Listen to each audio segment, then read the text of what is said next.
Olá, alunos, tudo bem? Peço desculpas, acabei me atrasando um pouquinho para entrar na aula, mas tem uma boa justificativa, tá, pessoal? Vou compartilhar com vocês as fotos aí. Nós recebemos um carregamento e um caminhão que veio lá da Paraíba, trazendo mantimentos, doações aqui para Canoas. Então, não tive como, né?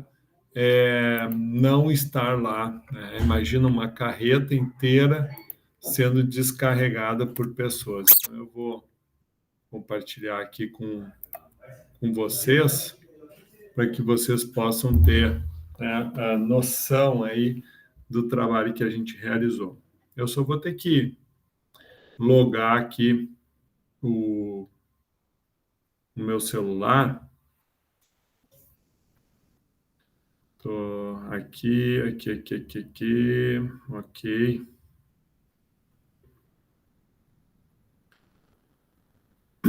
Para não cair a.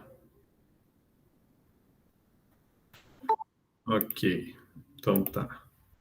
Aí peço desculpas, eu estou vendo aqui que teve alunos, né? Teve alunos que perguntaram, daí, professor, vai ter aula? Desculpa, tá, pessoal? Na realidade, foi falha minha, né?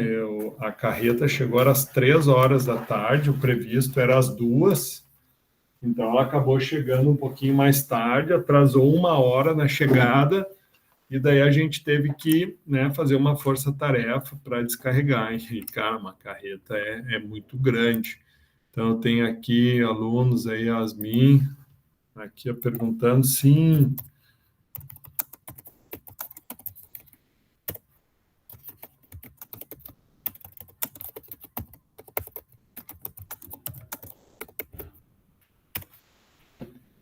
Sim, estou avisando aqui o pessoal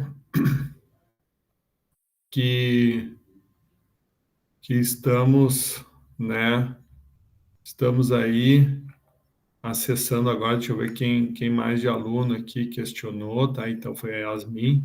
Yasmin, respondi, peço desculpas, eu não vi antes, tá? Foi falha minha, podia ter pedido aí para ti, né?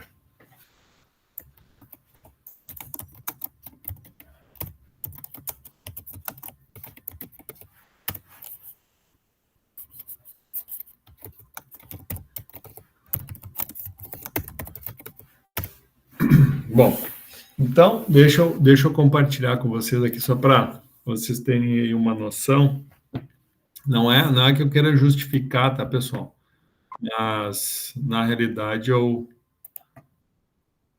foi uma falha não ter avisado. Ô, Yasmin, minha amiga, desculpa aí, Yasmin, tava Oi, professor. carregando uma carreta agora. Vou mostrar as fotos aqui.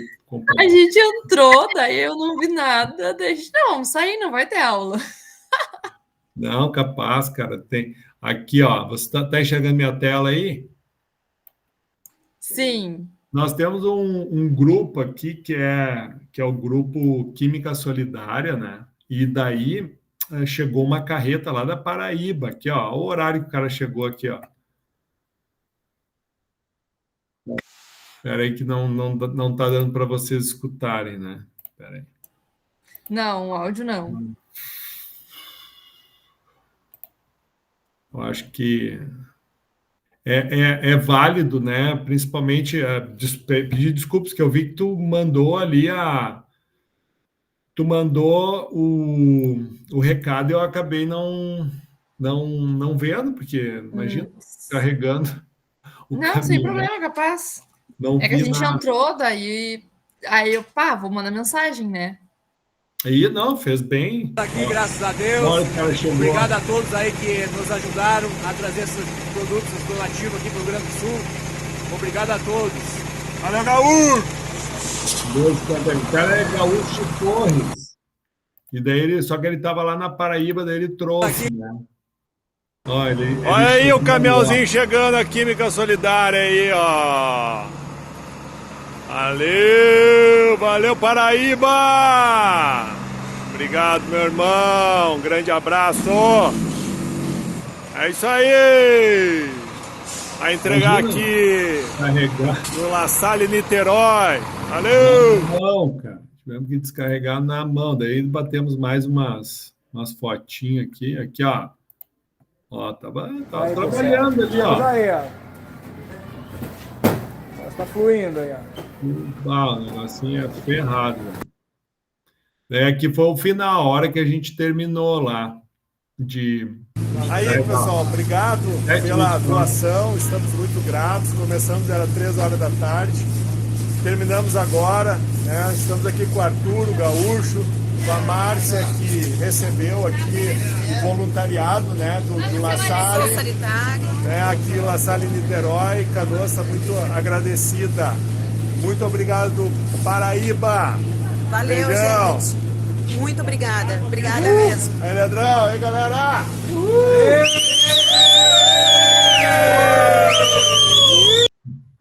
Ó, macacá. Só isso aqui, cara, para descarregar muita coisa para pouca gente, cara. Tá louco.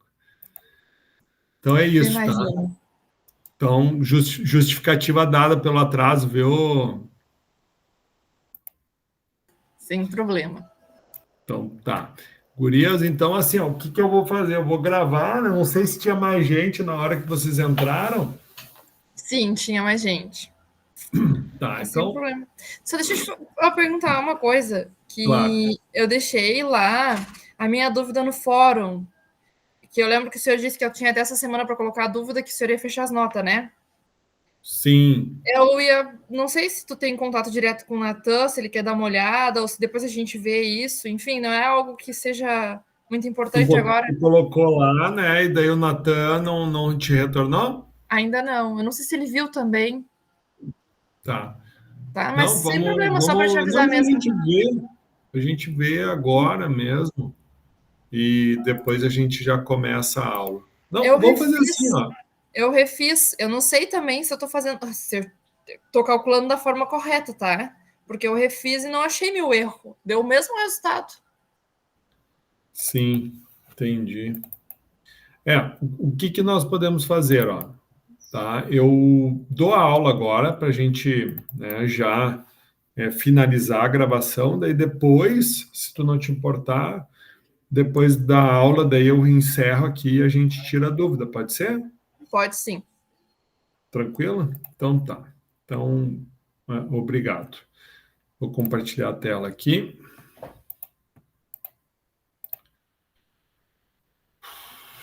Vamos lá.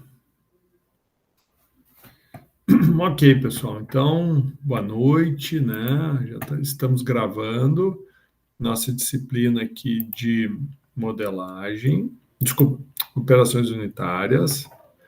E tu colocaste no fórum, né? Sim. Então, a Yasmin, ela pediu uma justificativa, quer dizer, justificou a resposta, perfeito. Deu um erro negativo, né? Sim, na 1.6 deu negativo, na 1.5 não. Esse é o valor teórico, né? Isso. Tá. E daí esse aqui foi o que tu achou calculando. Exatamente. Isso daqui é para areia, para água. Isso é para água. E aqui é para água também, isso? E aqui é areia, né? Isso, é. Tá, e é que daí a areia, o valor teórico é esse aqui? Exato. Tá. Daí o que acontece aqui? O teórico, o teu valor deu abaixo, né? Então, nesse caso aqui, tem que conferir. Esse valor aqui não é para ser diferente, né? Porque todos usaram... quer dizer, pode ser diferente. O teu erro foi na água ou foi nos dois? Tu errou nos dois? Sim, ele deu errado para 1.5 para 1.6, por isso que eu acho que eu fiz algo que está errado, e daí eu queria entender o que eu fiz errado.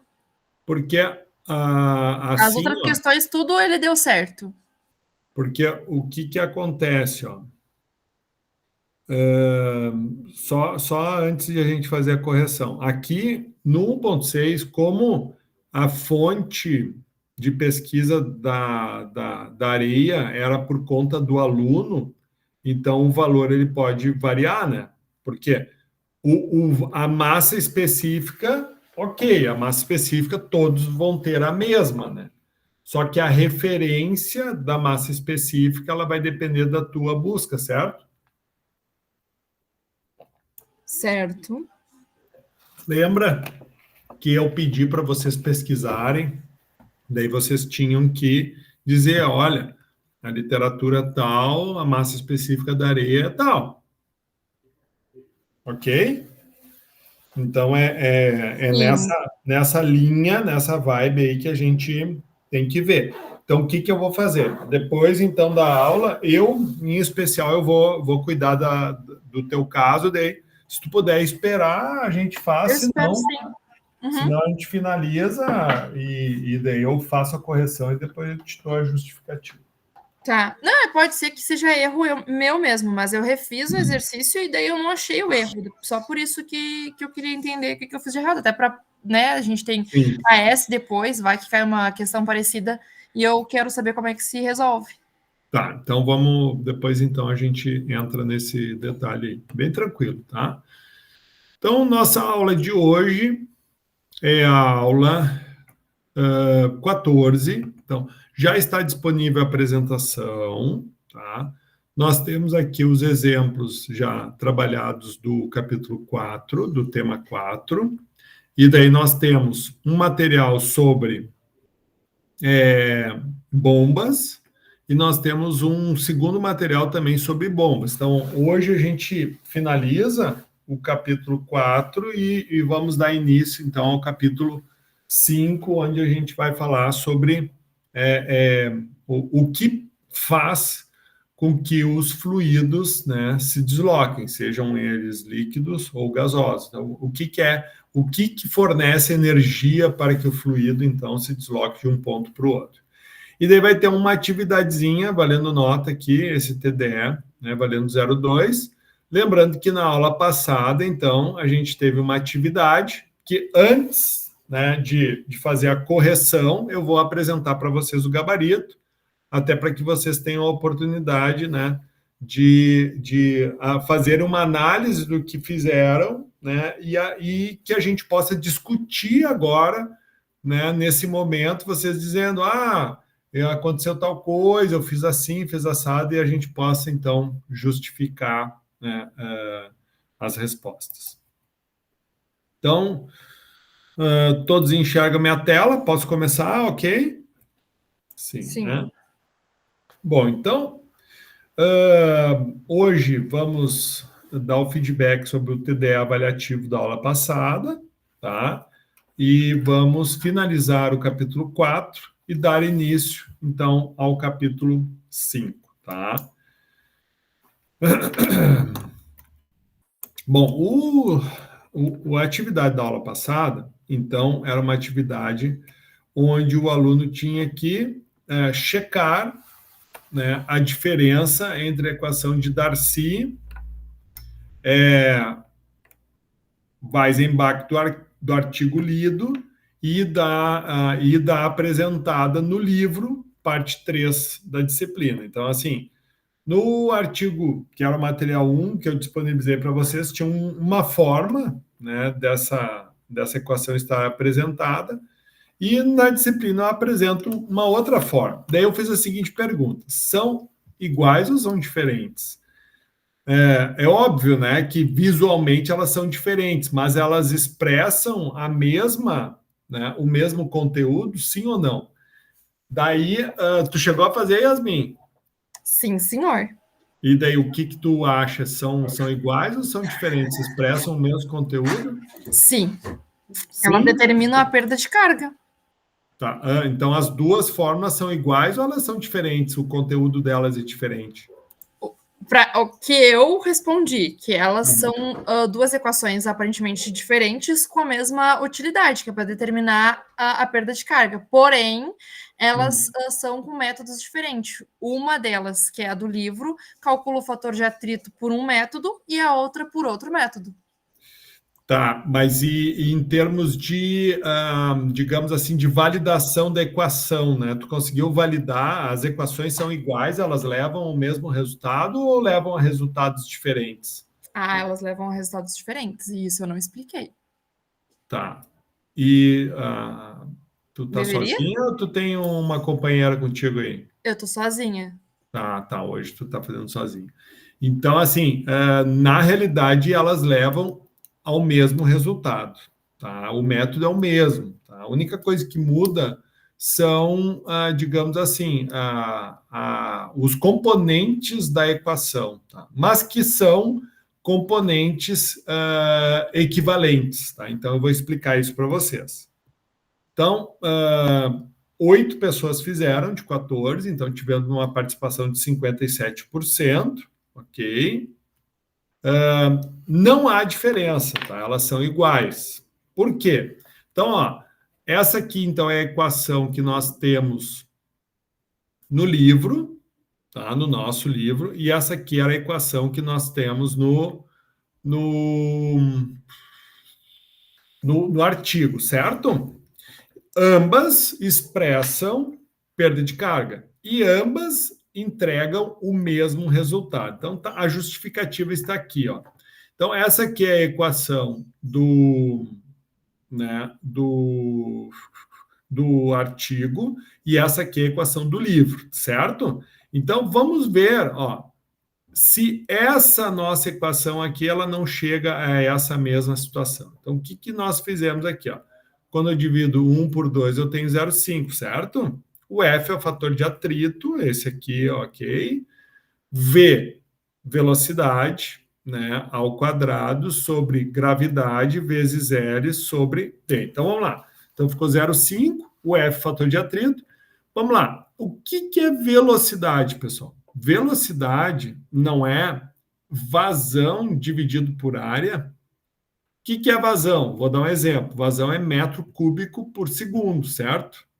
Se eu divido metro cúbico por segundo por metro quadrado, não me sobra metro por segundo? Ou seja, eu dizer que velocidade ao quadrado é a mesma coisa que Q elevado, Q dividido por A elevado ao quadrado. 1 sobre 9,81, onde é que é o 9,81? É o valor da gravidade, vezes L sobre D, certo? Então, ó, 0,5 dividido por 9,81 vezes F. Veja bem, eu não tenho a área aqui, né? Então, assim, é uma tubulação, é perda de carga em tubulação. Então, a área de um tubo é π vezes diâmetro ao quadrado dividido por 4. Então, o que eu tenho aqui? Ó? Eu tenho, então, a vazão, o Qzinho, dividido por π vezes diâmetro ao quadrado sobre 4. Tudo isso aqui está elevado ao quadrado, porque tudo isso daqui é igual à velocidade, certo? Vezes L sobre D, né? Agora, mantive aqui, ó, 0,5, 9,80, F vezes, ó. Bom, o que eu fiz aqui, ó? Então, o Q ao quadrado, que é o quadrado, e aqui eu faço uma inversão, né? Porque eu tenho uma divisão, né? Como denominador aqui da equação, né? Então, eu inverto. O 4 passa para cima e o πd ao quadrado passa para baixo. Tudo isso aqui elevado ao quadrado, vezes LD, ok? Então, o que eu fiz aqui? Ó? 4 ao quadrado, π ao quadrado. Ou seja, toda a parte numérica eu isolei aqui. Ó. Então, ficou 0,5 dividido por 9,81 vezes 4 ao quadrado dividido por π ao quadrado. E o que sobrou aqui? O F, ok? Eu já tinha o Q ao quadrado aqui, ó. E o que nós temos aqui, ó? D ao quadrado, D ao quadrado elevado ao quadrado. Vai ser D na quarta, né? E eu tinha o outro D aqui, ó, vezes D. Em resumo, o resultado, né, da resolução desse produto e quociente aqui, potência, vai ser 0,0826 vezes F, Q ao quadrado, diâmetro elevado na quinta vezes L. Então, vocês viram que essa equação aqui é igual a essa. A única coisa que mudou é que aqui eu expressei com vazão, né, e o diâmetro, e aqui eu expressei com velocidade. Claro, aqui eu botei a gravidade, né, como G, né, e aqui eu tirei a gravidade, e como a gente tem área envolvido, né, para se ter a velocidade, a gente precisa saber a área, automaticamente eu, né, tenho, digamos assim, essa constante aqui, mas essa constante nada mais é a metade, né, equivalente da fórmula, o π, né, do cálculo da área, né, dividido por 4, né, do cálculo da área, e a gravidade também envolvida. Certo? Yasmin, alguma dúvida? Nenhuma. Deu para perceber, então, que não é diferente, é a mesma coisa, certo? Sim. Uhum. Perfeito, show de bola. Né? Então, é só algumas justificativas que eu coloquei aqui. Tá? Mas ambas vão entregar, então, o mesmo resultado. Teve um TDE que eu pedi na aula passada, que era vocês listarem, né? Lembra que eu pedi para vocês usarem o Fórum 2, dizendo, né, qual foi as principais dificuldades, né, quais foram as principais conquistas, né, com a disciplina. Ninguém fez, nem tu fez, dona Yasmin.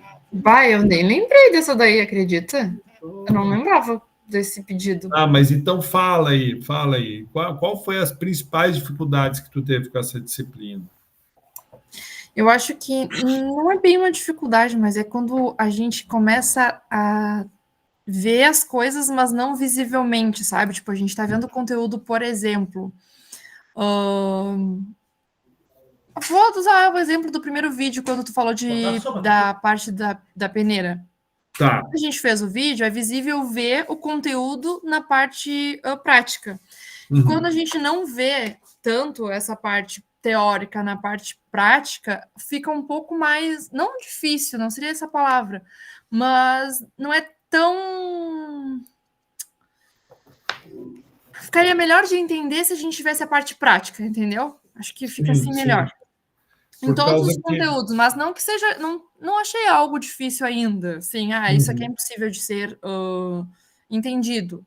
Mas eu acho que ficaria mais visível, a gente entenderia melhor se todos os conteúdos tivessem algo prático.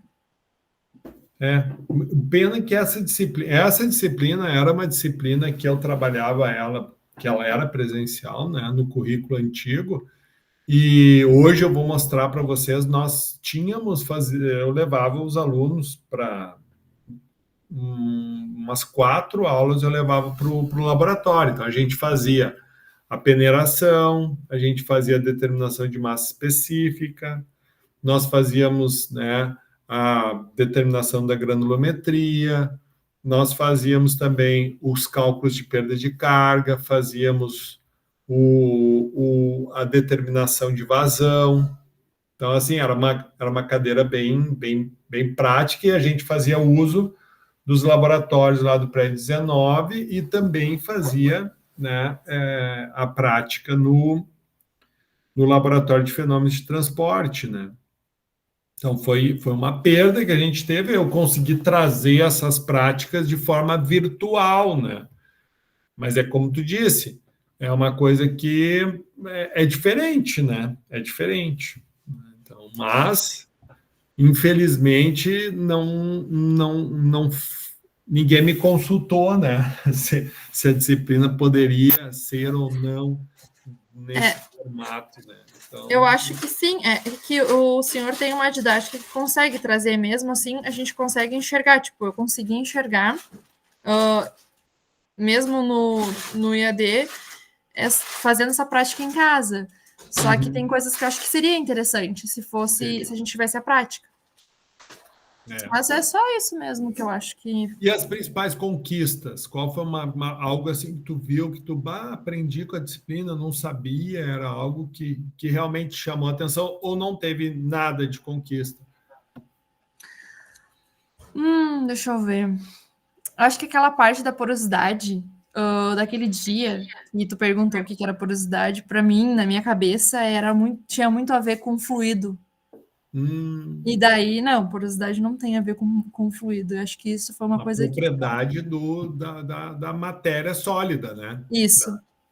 Acho que Legal. isso ficou gravado. Tipo, eu sei agora o que é E tu lá no polo, lá, tu trabalha com catalisadores, né? Exatamente, trabalho com Então, catalisador. a porosidade é o principal, tem muito. Né? Digamos assim, a principal característica para te ter um bom catalisador é que ele tenha a porosidade, né? Para conter os metais. Lá tu trabalha, acho que com zigrenata, né? Isso mesmo, zigrenata. Então, Todos normalmente eles são suportados em ou base de sílica, né, amorfa, ou é carvão ativado, né? Exato. Os teus lá são silicosos, né? Tipo, Isso. Tipo umas esferinhas. Tipo umas esferinhas. Mas parece aquelas pedrinhas de jardim que a gente compra, né? É uma coisa, tipo umas esferas. Eu não sei te explicar muito bem, mas é isso mesmo. É umas coisinhas, umas pedrinhas. Eu não sei, não tem uma palavra que eu consiga definir o que é, mas é tipo isso mesmo. Mas bem legal. Então tá, então valeu, obrigado aí. Não fez na sala de interação, mas compartilhou com todos presentes aqui. Então isso é bem válido.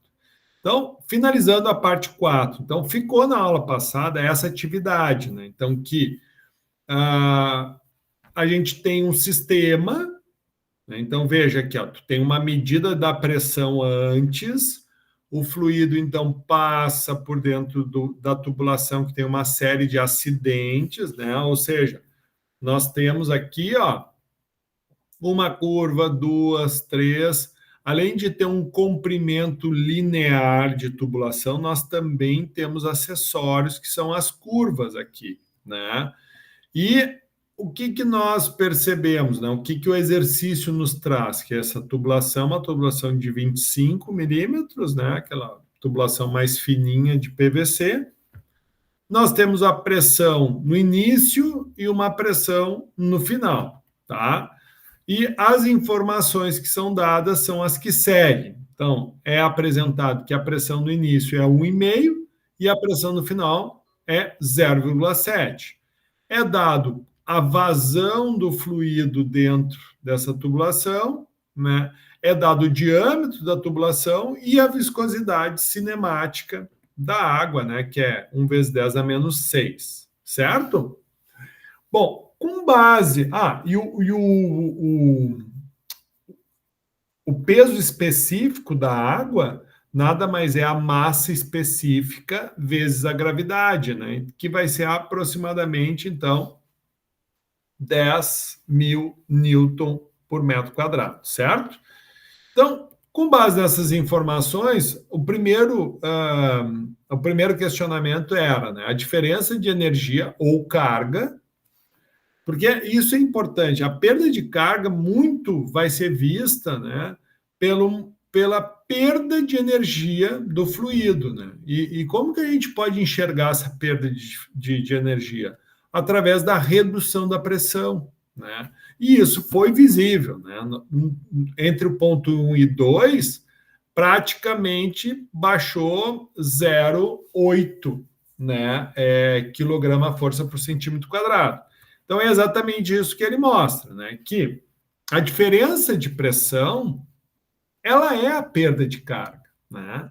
Só que quando eu utilizo as unidades na forma de pressão, certo? Eu posso expressar, então, a perda de carga como uma queda de pressão, beleza? Só que eu pedi para determinar em metros, então, tu vai ter que fazer essa conversão, né? Então, para que isso seja possível, tá? Eu tenho que fazer simplesmente o quê? Né? Para a pressão, nada mais vai ser, então a gente vai ter que entender que a altura, né? A altura, ela vai equivaler à pressão dividido por gama, que é o peso específico da água. Então, por exemplo, quando eu faço uma determinação, né? Tem tantos MCAs, né? Metros de coluna d'água. Então, por exemplo, que nem tu diz na tua casa, agora que faltou água, é bem legal, porque esse exemplo ele é bem prático, tá? Então, vamos supor, tu mora num prédio, né? As caixas d'água ficam lá em cima do prédio, tá? Mas se não tiver caixa d'água lá em cima, tudo bem. Mas a água precisa chegar lá em cima. Então, vamos supor o seguinte, ó. A tua torneira está a 10 metros do chão, ok? Certo? Então, essa é a altura literal, ou seja, tu precisa que o teu fluido tenha energia mínima para atingir esses 10 metros. É claro que se a pressão da minha água for 10 metros de coluna d'água, ou seja, 10 MCA, né, eu vou ter um problema. Por que eu vou ter um problema? Por quê? Porque simplesmente vai chegar só um fio de água lá em cima. Então, para que chegue nos 10 metros, no mínimo, eu tenho que colocar uns 15 metros de pressão nessa água, né? Então, erroneamente eu falei 15 metros de pressão, só se eu falar em metros de coluna d'água, daí sim. Então, quando eu falo o altura, metro, eu posso converter isso a pressão. Basta eu, no caso aqui, ó, altura é igual a pressão dividido por gama. O que é a gama? É o peso específico, tá? Então, é só questão de conversão de unidades, tá, pessoal? Então, por exemplo, se eu quiser saber a pressão que equivale 15 metros, é simples. É só fazer 15 vezes o gama. Qual é que é o valor do gama? É 10.000 newton metro quadrado, né? Então, o que tu faz, ó? 10.000 vezes 15 vai equivaler a 150 mil newton metro quadrado. Mas daí tu vai me perguntar assim, né, Yasmin? Professor, mas não tem nenhum manômetro que faz essa leitura de newton metro quadrado. Realmente, não tem. Então, tu tem que fazer a conversão, por exemplo, para centímetro, né, quilograma força por centímetro quadrado. Então, por exemplo, ó, só para te entender, ó, mais ou menos 1,5 quilograma equivale a 150 newton metro quadrado. Então, recapitulando, se eu quero uma altura de 15 metros de coluna d'água, então 15 vezes 10.000, né, 15 vezes 10.000, né, 150 mil. Então, é 150 mil o quê? Newton metro ao quadrado. Né? Então, se eu quiser converter isso aqui, eu divido a mais ou menos, tá vendo? 1,5 equivale a 150 mil. Então, é mais ou menos 1,5 quilo, né, quilograma força por centímetro quadrado. Tá? Conversão, né? Conversão. Tá? Ficou claro, Yasmin? Tranquilo? Sim, ficou. Né? Então, é uma forma de nós expressarmos, então, a pressão pode ser em metro? Pode, só que tu tem que considerar o peso específico da água, né? Por isso que se diz metros de coluna da água, ou seja, tu tem que ter uma coluna de água, ou seja, tem um peso, né, essa água aplicado a cada metro, né, que tu vai ter ali. Então, essa relação, primeiro, a perda de carga então pode ser a diferença de pressão. Só que como eu pedi em metros, a gente precisa então aplicar a equação 2. Então, que a altura nada mais é peso dividido por gama, né? Então, como eu vou querer saber o valor de H, então eu vou chegar nessa definição. Então, que eu vou ter a altura inicial, ó, o H1, por quê? Porque está vendo que eu tenho uma altura onde está o meu manômetro, ó, é 1 metro. Só que o outro manômetro também está a 1 metro. Então, acaba que esse 1 metro ele vai ser né, simplificado. Então, eu vou ter a altura 1 mais a pressão 1 dividido por gama menos a altura 2 mais a pressão dividido por gama. Isso vai ser o HL, que é o mesmo que eu estava procurando ali. Como os Hs vão ser 1, então eles se anulam. Então, eu vou ter que a pressão 1 dividido por gama menos a pressão 2 dividido por gama vai ser a perda de carga.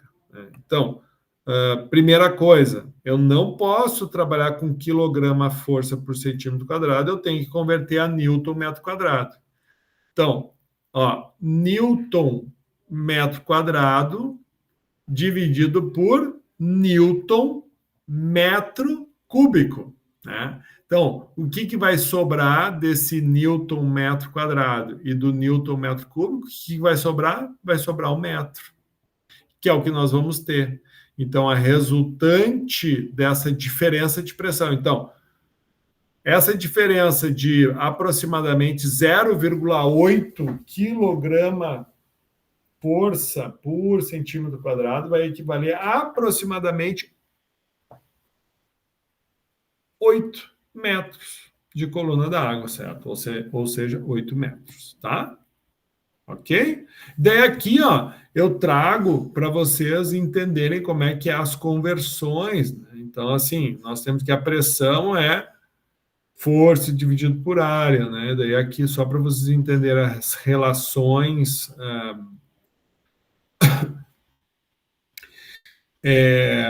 de fórmula, né? Então, força quilômetro por segundo ao quadrado é Newton, né? Sobre área, que é metro quadrado. Ou seja, Newton metro quadrado é Pascal. Daí trago a questão do peso específico, que é massa específica vezes a gravidade. Então, a gente vai ter quilo metro cúbico vezes metro segundo ao quadrado. Daí a gente isola aqui, quilo metro por segundo ao quadrado sobre metro cúbico. Ou seja, isso aqui não é Newton. Então, foi só algumas comparações, né, e principalmente uma apresentação mais matemática das conversões de unidades, para que vocês, então, compreendam, né, que eu tanto posso expressar perda de carga por diferença de pressão, né, e essa diferença de pressão me leva também a diferença de altura, tá? E é muito tranquila essa conversão aí, tá? E a segunda era para se calcular a perda de carga em metros, né? Utilizando os dados, né? Conforme a gente aprendeu. Então, para o cálculo da perda de carga, nós precisamos aplicar essa fórmula aqui. Essa aqui é a fórmula de perda de carga, né? Que é a mesma que a gente viu aqui, Tá, Yasmin? Que é essa daqui, Essa aqui que a gente trabalhou, 1/2 do fator de atrito de Fanning vezes a velocidade ao quadrado sobre G vezes L sobre D. Eu poderia usar essa forma embaixo? Sim, poderia também, sem problema nenhum, tá? Mas a gente vai usar essa daqui, que é o que eu usei no livro, do material. Tá? Então, como é que a gente vai aplicar aqui? Bom, o diâmetro a gente sabe que é 25 milímetros. Então, como tenho que obter em metros, eu tenho que converter tudo a metros. Então, 25 milímetros é 0,025 metros. Outro dado que eu vou precisar, né? Vamos lá. Primeira coisa, eu vou confirmar de fato que eu tenho, olha só, eu tenho um Reynolds maior que 2.300. Lembra que eu falei para vocês que a perda de carga, o cálculo da perda de carga, ou a gente utiliza a equação de Darcy, né, ou a gente tem uma outra equação que a gente também pode utilizar, né? Porém, o que define qual das equações que eu utilizo? Vocês lembram? Ou melhor, você lembra?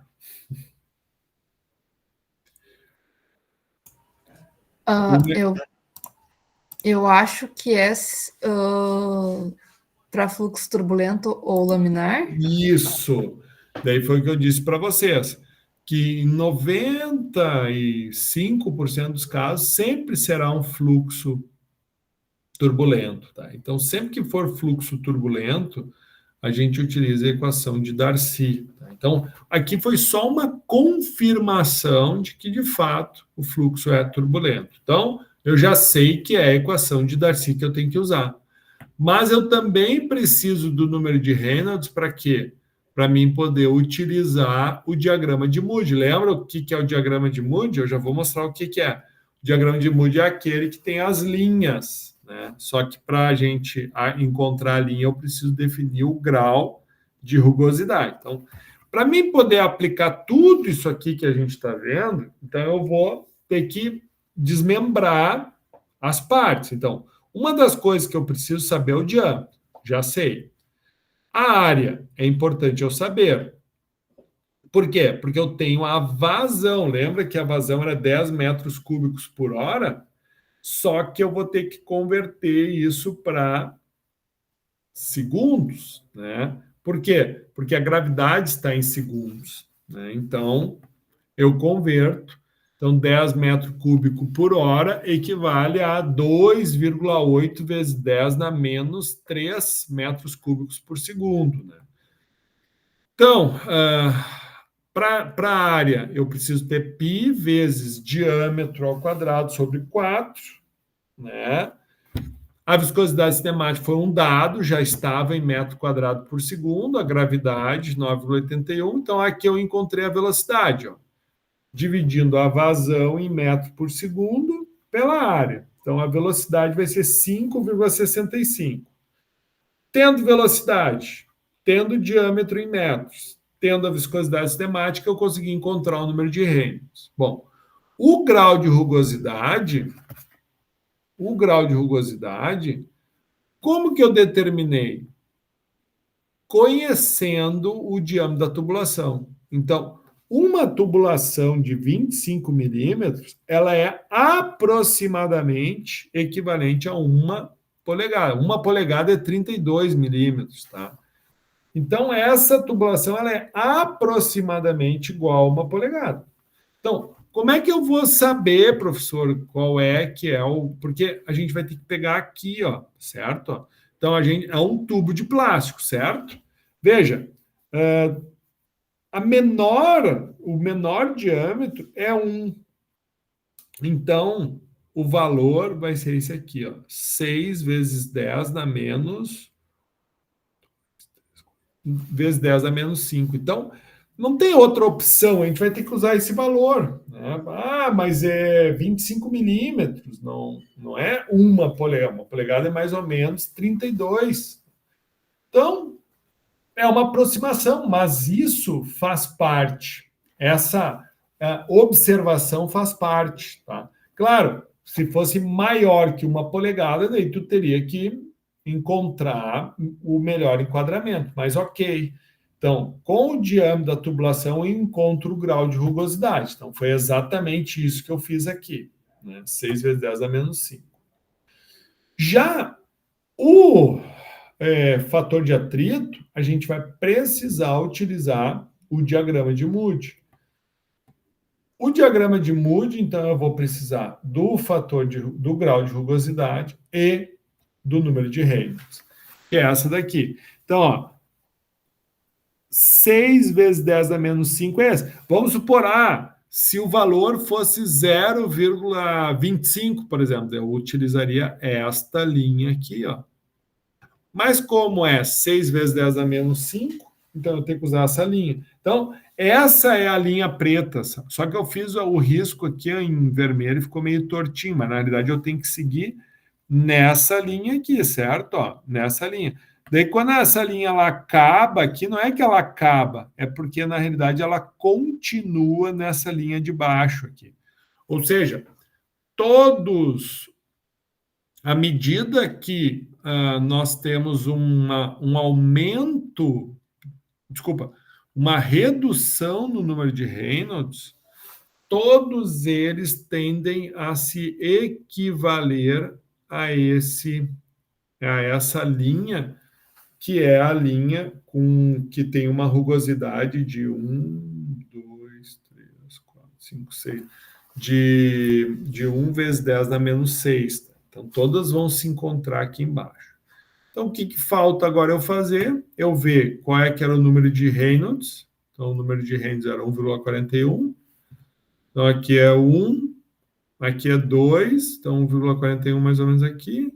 Ou seja, o fator de atrito vai ser aproximadamente 4 vezes 10 na menos 3. Então, foi isso que a gente fez aqui. Ó. 4 vezes 10 a menos 3, certo? Bom, tem o fator de atrito definido, que é o F. Tenho a velocidade. Tenho a gravidade. O que está me faltando é o comprimento equivalente. Né? Então, assim, eu vou ter o comprimento linear, que é 0,5 mais 1, mais 0,5, mais 1, mais 0,5, mais 1, mais 0,5, mais 1, mais 0,5, mais 1, mais 0,5, mais 1, mais 0,5. Ou seja, eu tenho o comprimento linear, mas eu também tenho que incluir o comprimento equivalente aos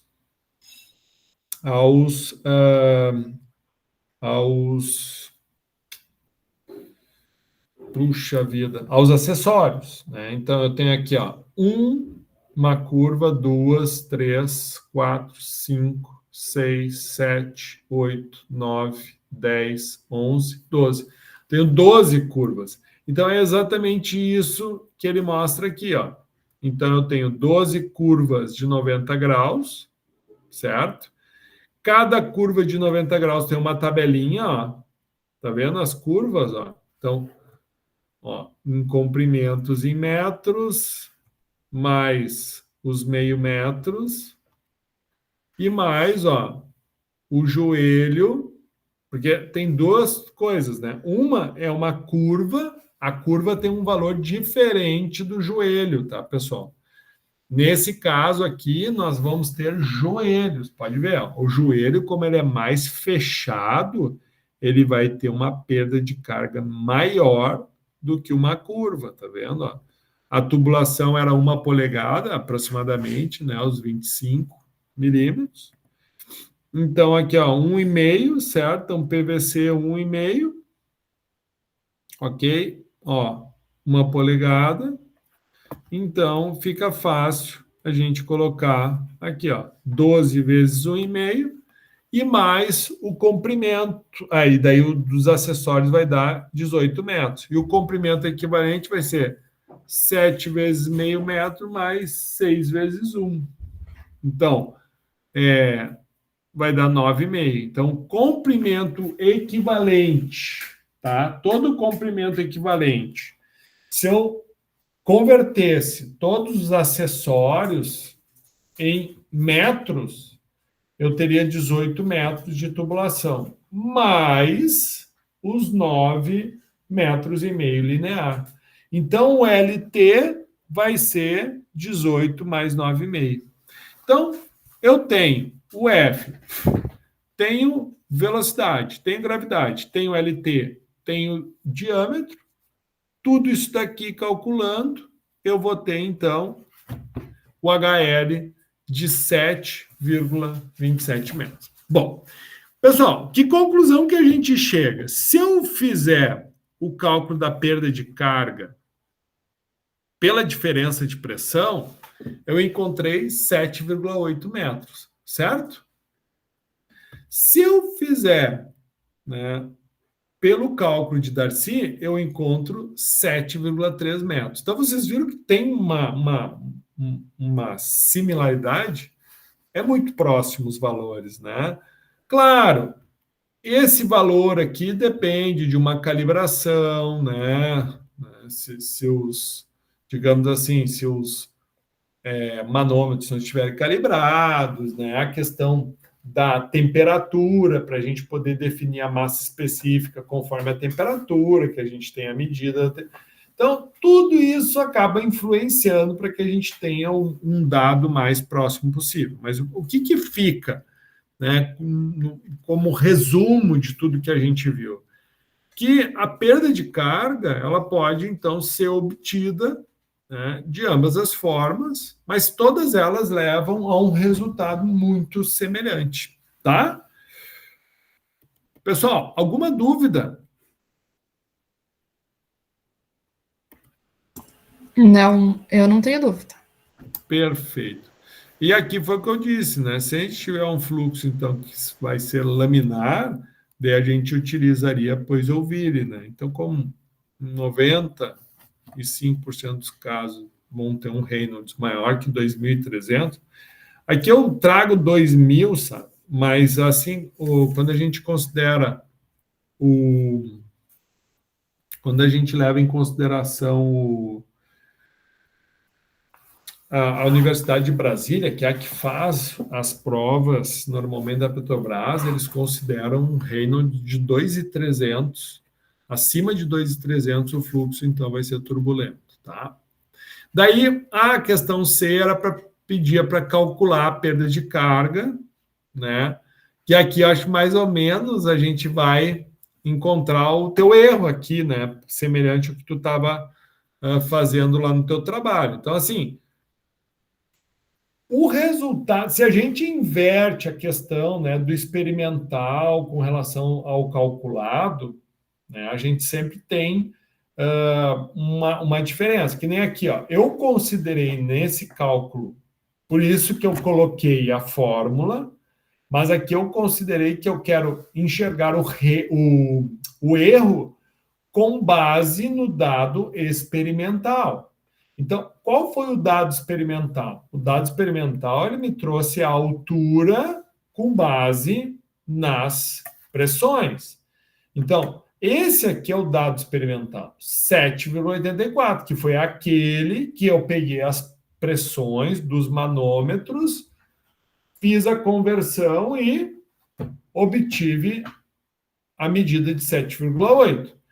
E o calculado foi aquele que eu levei em consideração a vazão, o diâmetro, né, a viscosidade, a gravidade, né, o comprimento linear, também os acessórios, e obtive, né, através do diagrama de Moody, né, o fator de atrito para poder obter o resultado. Então, aqui, né, aplicando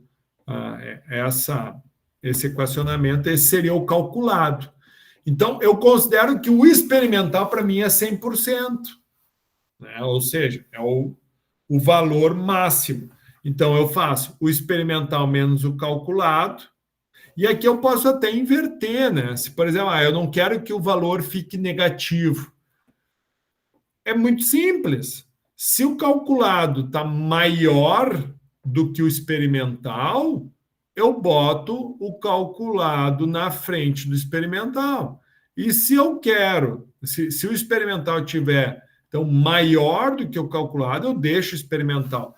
Por que isso? Vai dar diferença de cálculo? Não vai dar diferença de cálculo. Né? Que eu acho que foi uma das coisas que tu encontrou ali, tu apareceu um valor negativo para ti.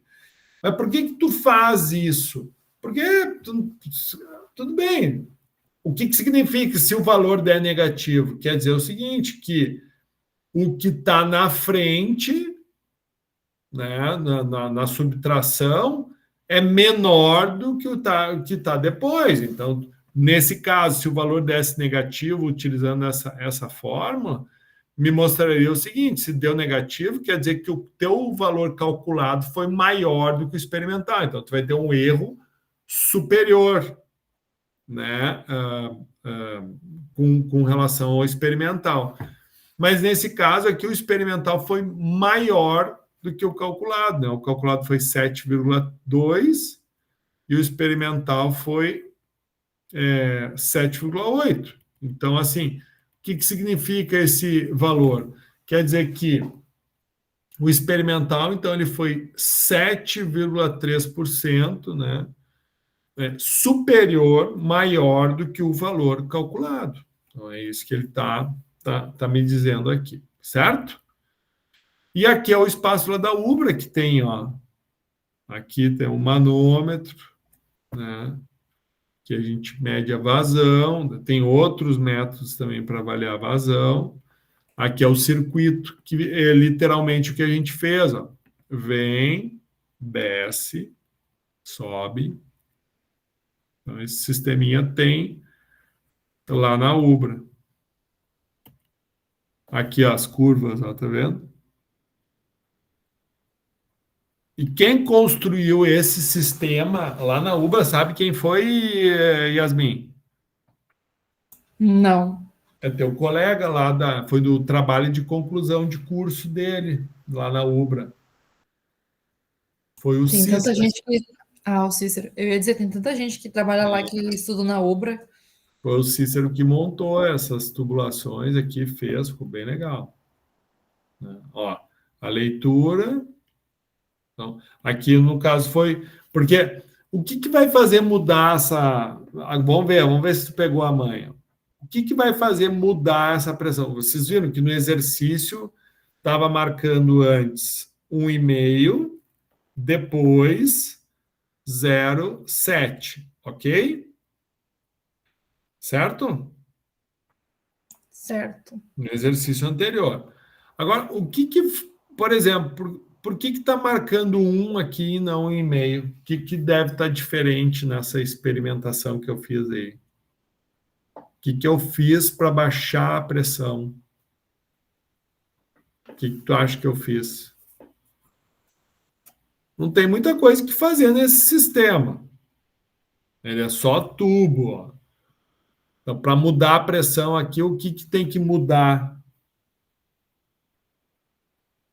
A vazão. Né? Vamos lá. A vazão. Ó. Porque quando eu mexo nessa vazão, altera tudo. Altera a velocidade, altera o número de Reynolds e, consequentemente, olha aqui, ó, a velocidade, ó, influencia diretamente na perda de carga, certo?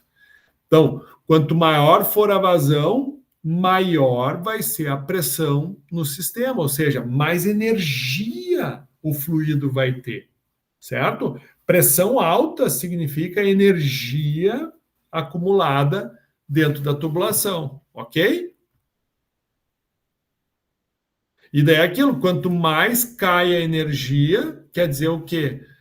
Que mais perdas de carga tu teve na tubulação, seja por atrito, seja pelos acidentes, né, que são os acessórios, curvas, subidas, descidas, certo?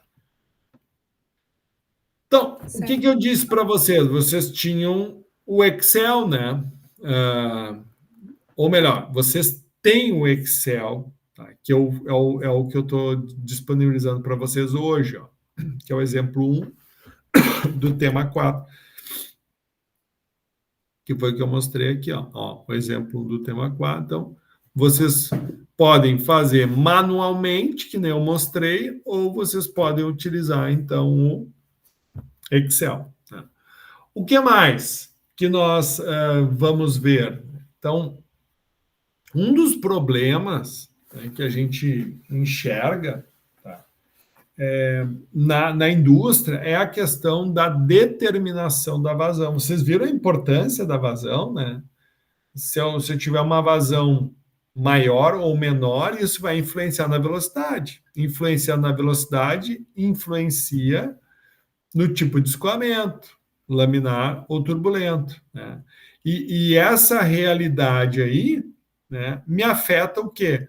A energia do fluido dentro da tubulação, né? E se eu tiver uma grande perda de energia, eu vou ter uma perda de carga. Então, tu saber a vazão é algo crucial. Então, aqui a gente mostra, né, que existem equipamentos para determinar a vazão quando nós tivermos, né, o fluido não numa tubulação, mas, por exemplo, num leito de rio ou num sistema, né, de calhas, né? Então, por exemplo, numa ETA, quando a gente projeta uma ETA, que isso é uma das coisas, isso é uma das atribuições do engenheiro químico, quando tu projeta uma estação de tratamento de efluentes, é muito comum você ver vários triângulozinhos pequenos que o pessoal utiliza, né? Aqui, no caso, é para te ver, por exemplo, a vazão de um arroio. Então, tu quer determinar a vazão de um arroio. Muito comum aí no interior, o pessoal planta arroz e daí quer determinar a vazão daquele arroio. Tem como fazer? Tem. Então, tu pode usar esse método aí, que é o método com um vertedor triangular, né? Aqui, por exemplo, é muito comum tu ver isso aqui, ó, em sistemas pluviais. Né? Por que tem um negócio em V?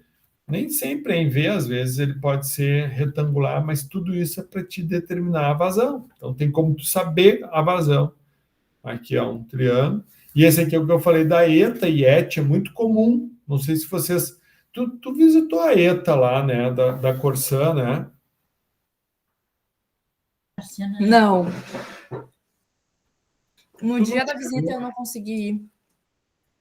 Ai, poxa vida. Mas assim, é muito comum tu ver esses vertedores. Então, por exemplo, como é que eu posso saber a vazão de água que está saindo nesse decantador aqui, ó? É só eu ver. Porque isso aqui tudo é nivelado, tá? O que eu quero dizer que é nivelado? Isso aqui tudo tem que estar tudo na mesma alturinha, né? Estando tudo na mesma altura, tá falhando a minha conexão ou tá boa? Para mim tá boa. Tá. Então, o que acontece, ó? Esses triângulos, por exemplo, ó, se eu somar o número de triângulos que eu tenho e eu souber a vazão que sai em um deles, eu consigo determinar a vazão desse decantador. Então, é exatamente isso que eles fazem. Então, eles, como é que tu vai determinar na hora de fazer o projeto? Bom, eu quero tratar, sei lá, 10 mil litros por segundo. Então, eu quero tratar isso. Ok, agora eu dimensiono o decantador. Só que eu quero fazer com que a água, né, decantada, ela passe por cima desse vertedor e daí aqui eu faço a coleta da água nesse canal e esse canal me leva para os filtros. Então, se eu sei a vazão, eu tenho como projetar quantos furos ou quantos triângulos eu vou ter que fazer para... Então, isso tudo é projeto, tá? Pode ser um vertedor retangular também, né? Ou na forma de um trapézio. Tá? E nós temos um exemplo de um outro, né? Para determinar a vazão de um... Temos as calhas Paschen, né? Que são muito comuns em ETS, em ETAs também. Então, ela é um pouquinho diferente, mas ela normalmente ela tem a escala de vazão, e tu avalia conforme a altura do canal. E aquilo não é... As calhas Paschen, elas têm vários modelos. Então, ela foi criada para determinação de vazão.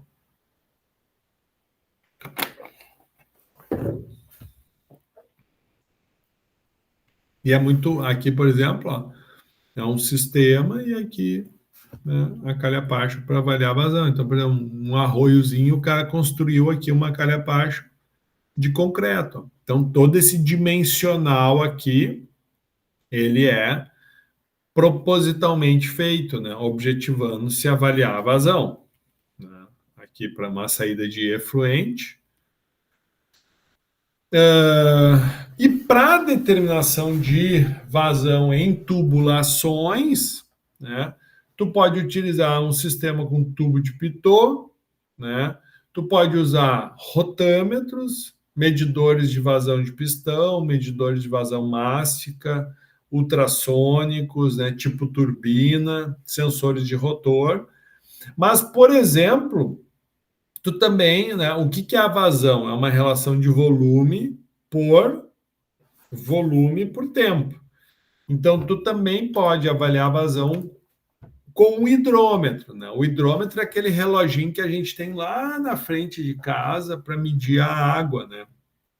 A Corsã, por exemplo, ou a companhia que fornece água, para ela saber quanto de água tu consumiu, ela tem um contador de volume lá na frente. Então, se tu anota, ó, na hora tal, a medida é tal, né? Tu faz a leitura do hidrômetro. Passa 1 hora, tu faz a leitura do hidrômetro.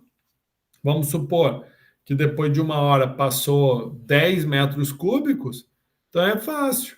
10 metros cúbicos por hora. Então tem como tu saber a vazão, né, pelo número de horas, né? É claro que não é um dado preciso, mas é aproximado, é uma média, né? Assim como tu pode fazer essa avaliação, né, utilizando outros tipos de instrumentos volumétricos, um balde, uma proveta, né? Então, tu chegou a fazer aquela fenômeno de transporte já, Yasmin? Tu fez?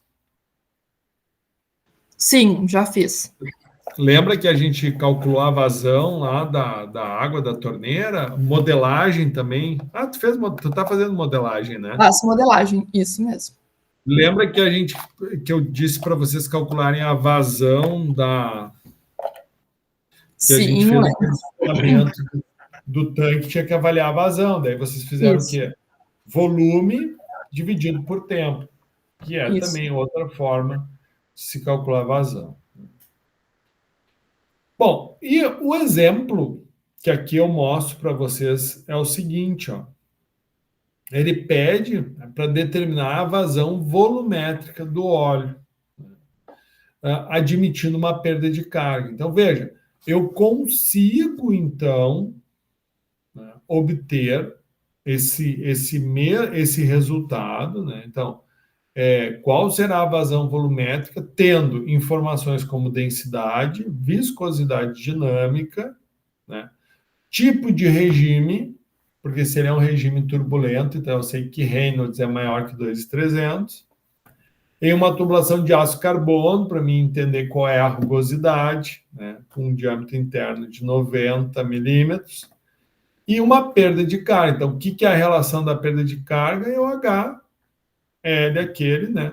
Só que eu tenho uma perda de carga em 100 metros de tubo. Então, eu tenho uma relação aqui, ó, de pressão por 100 metros. Isso quer dizer o quê? Vamos supor, lá no início dos 100 metros eu tenho 45,4 quilopascais e no final dos 100 metros eu tenho zero. Né? Ele está dizendo que é uma perda de carga. Não quer dizer que vai ser literal, mas eu tenho uma diferença de pressão entre esses dois extremos.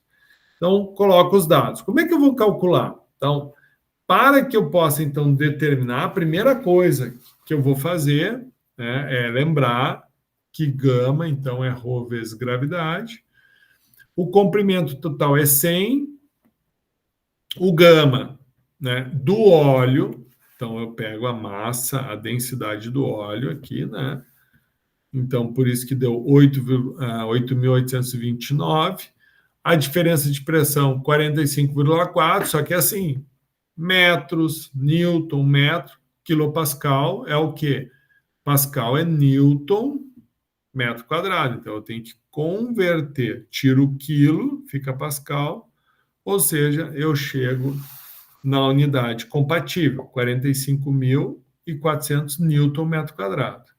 Então, para mim ter altura, que nada mais é a diferença de pressão dividido por gama, certo? Que a gente já trabalhou com essa fórmula. Eu tenho, então, que a perda de carga vai ser de 5,14 metros, ou seja, divido isso pelo gama, do óleo, né? Então, 5,14. A rugosidade do tubo de aço carbono, ó, tá aqui, ó, tubo de aço carbono, no caso é 3,5 polegadas, ó, pouquinho abaixo de 5 vezes 10 a menos 4 e acima de 4 vezes 10 a menos 4. Ou seja, o que eu tenho aqui? Ó? Mais ou menos 4, que é o que eu fiz aqui, ó, né? Entre 4 e 5. Então, com base nisso, eu vou ter, então, uma rugosidade, ó, 0,053, 5,3 e, né, com base ali naquela ideia. Então, em cima dessa dinâmica, eu vou ter duas opções, né, para determinar a minha vazão.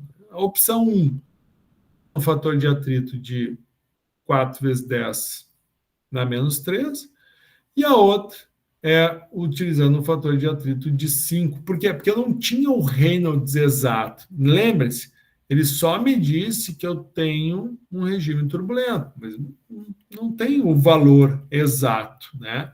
Então, fica difícil de eu simplesmente, né, definir. Então, com base nisso, eu trouxe uma primeira opção com o Reynolds, né, de 3 vezes 10 a menos 5 e uma outra opção com 2,8 vezes 10 na 5. Não é menos, é na 5 aqui. Então, tendo Reynolds, tendo o fator de atrito inferido, a velocidade vai mudar conforme muda o número de Reynolds, né? Então, porque eu tenho o HL, certo? O fator de atrito, eu fiz uma determinação, e a velocidade é o que eu quero saber, né? Por quê? Porque a partir do momento que eu defino a velocidade, eu chego na vazão, né? Então, se eu abrir pela opção 1, eu vou ter uma vazão de aproximadamente 4,5. Né? Se eu optar pela opção 2, eu chego, mesmo utilizando dados diferentes, eu chego na mesma velocidade. Então, isso me mostra que se eu tivesse, né, voltando de novo, se aqui na determinação, ok, aqui é preciso, mas em cima disso, eu tinha que fazer a relação para encontrar o fator de atrito de Fanning, né? E daí, nessa determinação que eu fiquei com... Por quê? Porque eu não tenho o número de Reynolds preciso, lembra? Né? Aqui, ó. Ficou entre 4 e 6. Eu não tenho o 5 aqui no meio, eu não tenho essa precisão, né? Então, como eu tenho um pouco de dúvida e eu não sei exatamente qual é o número de Reynolds, então por isso que eu fiz essa... Mas os resultados eles foram muito, muito próximos aqui, né? E o que me importa é, então, determinar a vazão, que é o que foi pedido, né? Então, nessas condições aqui, qual será a vazão? Quando eu tiver um óleo com uma densidade 0,9, que tenha essa viscosidade dinâmica, que tenha essa perda de carga em 100 metros de tubulação, numa tubulação de 90 milímetros, então eu vou ter uma vazão de aproximadamente 102, ou seja, aproximadamente 100 metros cúbicos por hora. Ok? Bom, e qual será a vazão mássica do óleo? Bom, para mim determinar a vazão mássica, então eu pego a vazão volumétrica e multiplico pelo ρ. Ou seja, a vazão mássica vai ser aquele valor ali do 102,876 vezes o ρ. Só que o ρ aqui não pode ser grama por centímetro cúbico. Então, aqui a gente multiplica por... Né, no caso aqui, temos que transformar para quilo metro cúbico. Né? Então, se eu multiplico por 1.000, eu passo de grama centímetro cúbico para quilo metro cúbico. Ok? Que foi o que foi feito aqui. Então, o aluno, né, que gosta de Excel, ele pode também pegar o material 2, que foi o exemplo 2 trabalhado, que está disponível para vocês lá. Ó, é esse exemplo aqui. Então, o Excel está na mão. Ok? Bom, Temos também lá na Ubra um espaço para calcular essas vazões, que é, ó, essas. Certo? Bom, pessoal, alguma dúvida com relação ao capítulo 4, cálculo de perda de carga e uso de equipamentos para medição da vazão?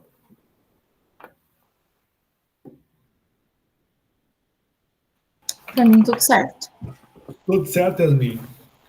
Então tá. Bom, então, o capítulo 5 do livro, que é o que a gente vai entrar agora, também está disponível lá no capítulo 2 do Cremasco. Tá? Já chegou a acessar? Já pegou? Já chegou a pegar esse livro aqui, o Cremasco? Já. Uhum. Já? Show. Então, tá. Então, agora a gente vai entrar em estudo de bombas, compressores e ventiladores. Deixa eu só fazer uma coisa aqui.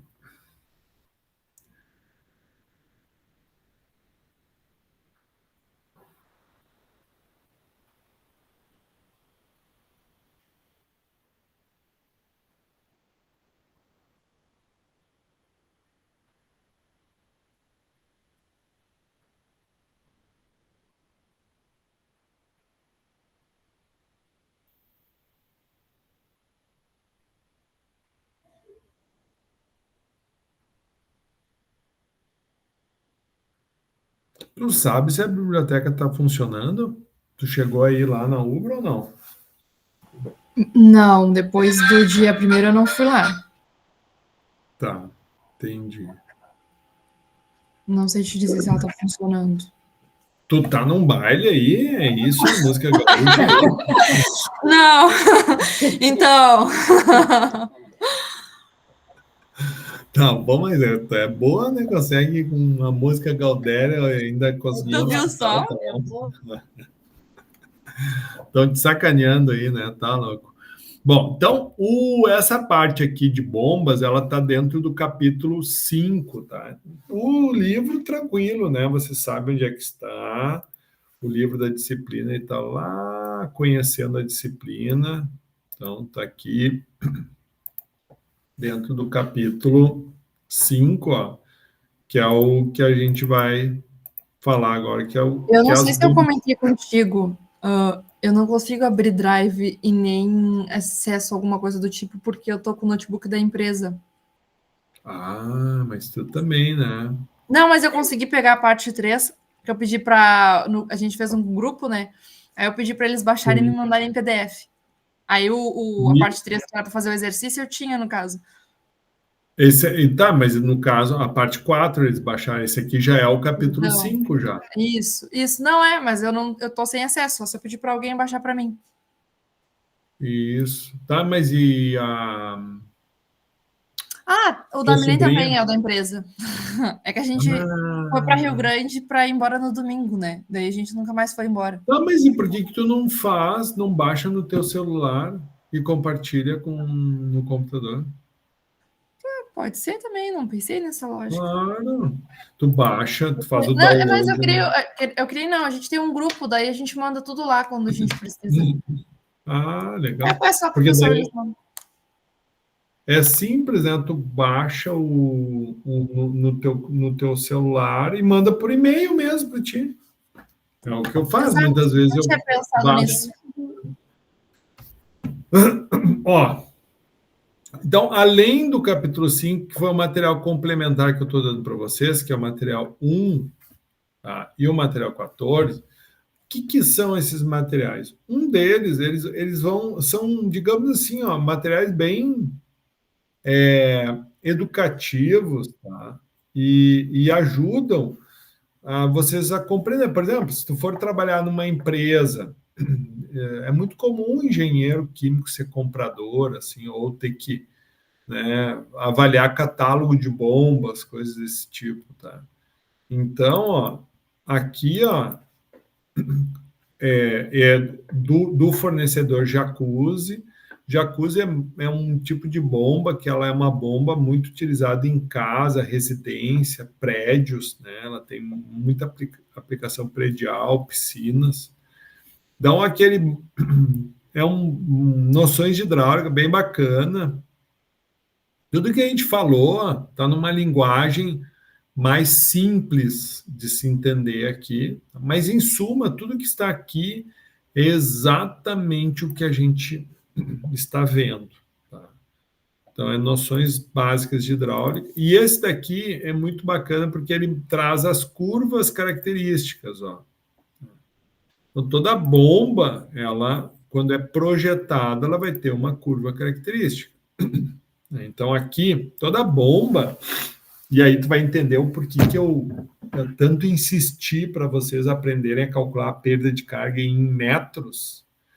Por quê? Porque quando a gente vai dimensionar a bomba, nós precisamos saber qual é a altura que tu vai mandar. Então, lembra que eu falei para ti? Imagina lá no teu prédio, tu mora no andar que em altura dá 10 metros do chão. Então, isso quer dizer o quê? Que para a água chegar lá na tua torneira, tu precisa mandar com uma pressão superior a 10 metros de coluna d'água. Caso contrário, vai sair bem pouquinho a água lá em cima. Então, quando a gente determina a altura, metros mesmo, tu não vai levar só em consideração a altura linear, né? Tu também tem que levar em consideração quantas curvas vão ter, né? Se tu botar uma válvula, se tiver uma válvula de retenção, ou seja, todos esses acessórios vão incrementando essa altura. Então, quando tu for projetar essa altura, a perda de carga é quem está nesse eixo aqui, ó, metros. E aqui é a vazão que tu quer. Ou seja, quando tu for definir o tamanho de uma bomba, tu precisa saber, bom, mas o que é que tu quer? Ah, não, eu preciso encher o reservatório em tanto tempo. Bom, então, se tu quer encher em tanto tempo, a vazão da tua bomba tem que ser tal. Só que, qual é a tua perda de carga? Então, não é tão simples dizer, ah, não, porque tu vai ver, ó, que tem vários materiais. Ó. Essa bomba, por exemplo, ela manda 100 metros cúbicos hora. Essa aqui também manda 100 metros cúbicos hora. Essa aqui também manda 100. Essa aqui já não manda. Ó. Essa aqui, o máximo que ela manda é 48. Essa aqui, no máximo que ela manda é 90. Nem manda 90, 80. Essa aqui, 80. Essa aqui manda 100. Essa aqui manda 100. Essa aqui também manda 100. Mas tu tá percebendo que... Ah, mas o que faz uma bomba ser diferente da outra? É exatamente isso. Tem bombas que mandam em grandes alturas, porém em baixas vazões. Tem outras que mandam em alta vazão, porém em baixas alturas. Então, normalmente a gente vai ter essa relação. Quanto mais alto ela manda, menos vazão ela vai te entregar. Tá? Então, isso é diretamente proporcional. Tá? Quanto maior a altura que tu precisar, né, menor vai ser a vazão. Obviamente que, como é que tu compensa? Porque, então quer dizer que se eu precisar mandar muito alto, a bomba não vai servir? Bom, talvez aquela bomba não sirva. Daí tu vai precisar pegar uma outra especificação, que tem um rotor maior, que tem uma potência maior, que é tudo isso que a gente vai aprender agora a determinar e calcular no capítulo 5. Tá bom?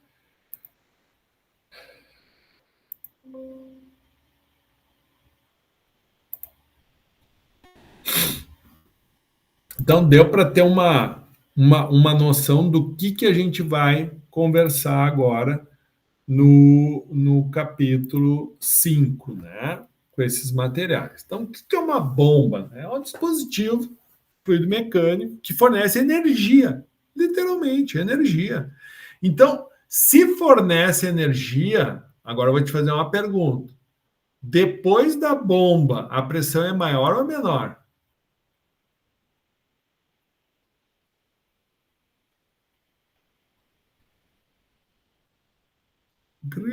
Eu acho. Eu tô pensando aqui, mas eu acho que é maior. Claro, né? Vamos de novo. Lembra que eu falei para ti, perda de carga nada mais é do que perda de energia. Então, uma das formas de nós avaliarmos a perda de energia é pela diferença de pressão. Então, depois da bomba, a bomba, não estou dizendo que a bomba fornece energia, então, sempre depois da bomba, a pressão será maior, né? Então, essa é a função. A bomba, ela eleva a pressão do fluido dentro da tubulação. Ela dá aquele pico de pressão. Qual é o objetivo? Que o fluido tenha energia para se deslocar de um ponto de alta pressão para o de baixa pressão, né? Então, aqui é um exemplo, né, do visual de uma bomba. Então, normalmente, essa aqui é uma centrífuga, o fluido entra por aqui, e aqui é um rotor que gira e joga o fluido para cima. Então, lá na UBRA a gente tem também, lá no Laboratório de Fenômenos de Transporte, o visual das bombas por dentro, exatamente nesse formato, né, um aspecto construtivo. Então, as bombas se dividem em dois tipos: as turbobombas, que são aquelas, né, que normalmente elas vai ter um rotor que vai estar projetando o fluido para frente, e as de deslocamento, que pode ser em pistão ou êmbolo, né? E como eu disse para vocês, ó, a bomba é uma relação de altura e vazão, né? Então, assim, tu vai ver, por exemplo, as bombas alternativas, que são bombas tipo pistão. Aqui, ó, quem são as bombas alternativas? Ó, as alternativas, pistão, êmbolo, diafragma. É muito comum tu falar, né? Uma bomba pistão. Aí tu fala, mas o que é a bomba pistão? É uma bomba alternativa, né? Ou seja, uma bomba que ela funciona por ciclos. Um pistão fica assim, ó. Ou seja, enche uma câmera e empurra. Enche uma câmera, empurra. Literalmente, tá?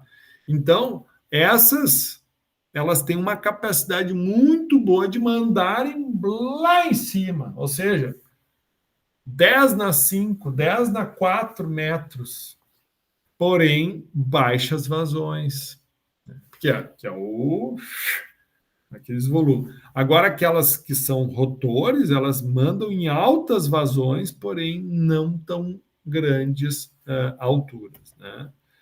Daí aqui, ó, é muito bacana que depois tu pegue e acesse esses vídeos, né? Se nunca teve contato com bomba, quer entender um pouquinho o funcionamento, acessa. Então, por exemplo, aqui, ó, é bem legal. Ó, isso aqui é um exemplo de uma captação de água do rio. Então, por que deu tanta porcaria agora nessa enchente? Porque a água, ela submergiu as bombas ficaram debaixo da água. Só que a bomba ela não funciona, né, submersa, porque não esse tipo de bomba não é uma bomba submersa, né? Ela é uma bomba que funciona quando ela está acima do nível da água. Então, até porque ela é elétrica, ela não digamos assim, ela é uma bomba que ela não é vedada, né? Então, entra água com energia elétrica, dá problema, né? Então, foi por isso que Canoas ficou sem água. Um monte de água da chuva, mas não tinha água. Aqui é uma de pistão funcionando, então assistam os videozinhos, tu vê o pistão se deslocando, daí tu vai ficar um pouquinho mais claro. Uma pneumática. Uma de engrenagem, mesma dinâmica. Bom, entendido. As bombas, então, elas vão fornecer energia para fluidos líquidos. Já quando o fluido for gasoso, nós vamos usar tipos de equipamentos que também fornecem energia, só que eles são classificados como compressores, sopradores, ou até mesmo ventiladores.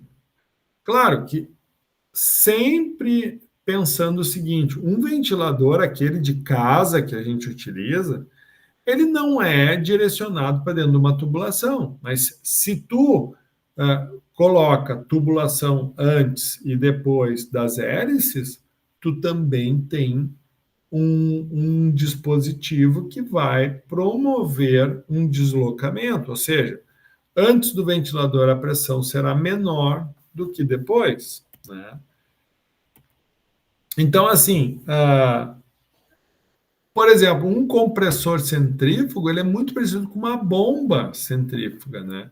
Onde aqui tu vai ter, então, a entrada do fluido, que é o ar, e um rotor que vai propelir esse, né, pela parte de cima. Aqui um de pistão, muito semelhante também. Então, um compressor de ar, aquele compressor de oficina mecânica, né?